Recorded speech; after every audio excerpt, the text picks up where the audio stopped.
And so he understood some things about what we were doing, but not entirely.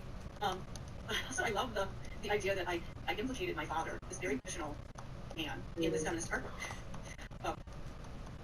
Well, just building on that are these other works that I think continue that tension between your experience as a furniture maker with wood and then also your education in these soft women's work that would have been filled with them. Could you just talk a little bit about the tension and also how through these works you really had to grapple with this idea of straightness?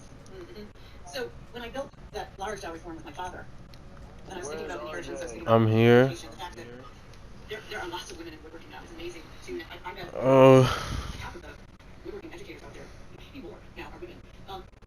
But it still is very apparent that I'm working in what has traditionally been a male-dominated field. And so grappling with my skills as coming down through a male lineage in my family, there were some tensions there for me. There were some boundary crossings that were going on, and there was also some guilt, actually, around following in my father's footsteps more than in my mother's footsteps. So the next suite of work, this is that lineage from the lineage series that I was saying.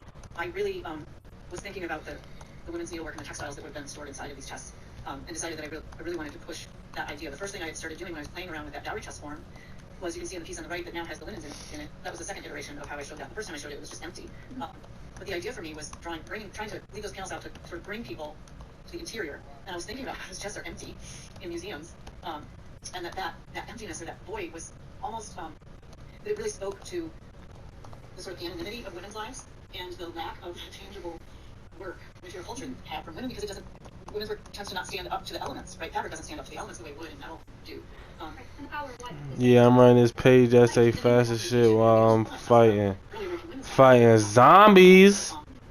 And so the first thing I did was, who's the YouTube ex-prison? Bring their physical presence into the piece. And my mom had this huge collection of antique linens that she had just, every time she was at a garage sale or a store or an estate sale or auction, and there was, a box of linens for sale, she would buy it. So I realized there are enough linens here to fill this chest, and I loved that, the layering of them, stacking of them, and just showing the lacy edges through the opening.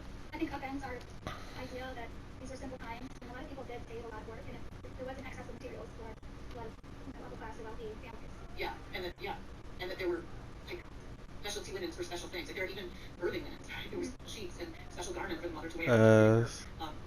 Let's talk a little bit about that. Yeah, the making a cover for the one. Yeah, so you know what makes it worse? I'm sleepy and I'm hungry. I left the wooden furniture form on card. Those heavy chests are completely covered with. Shut up, nigga. It's not exactly chip carving. It's almost more like a scratch carving, and I love that about it. It's so quirky and wonderful, but it's nigga think I got protein bars laying around the house? Shut the fuck up, nigga. Plus, that was a whole other skill set to get. So I really wanted to do something with the carving. So the one on the embroidered piece, I basically. Yeah, who gets granola bars? It's weird as shit. Still bringing you to the interior of the chest with those open panels, which are silk organza, and then the rest. Okay, that's great. And I stitched. Pussy's good. I don't have that shit laying around my house. With, the two front legs, and then of course inside, and I put the normally when we build furniture, we put the nicest grain to the outside, but on this one, the nicest grain is on the inside, and you have to peer in through that silk organza, and then the pattern that's embroidered in front is the carved pattern from the original Hadley chest that the Chipstone Foundation owns, the RD chest, which I got to spend a lot of time with, and I even did a rubbing of the front of the chest to get. I'm not gonna lie, we'll be able to do this. Niggas will be level 19. Probably assumed that it was the cabinet maker, but not necessarily. Real something happened in feminizing that line by stitching it rather than carving it. But I also, I used red because you think that, nigga? I got. So red seemed, appropriate because of that. No, you gonna have to fuck with me in between my breaks in between classes. We're gonna have to hop on the tube for like a cool 3 games and I'll leave. Some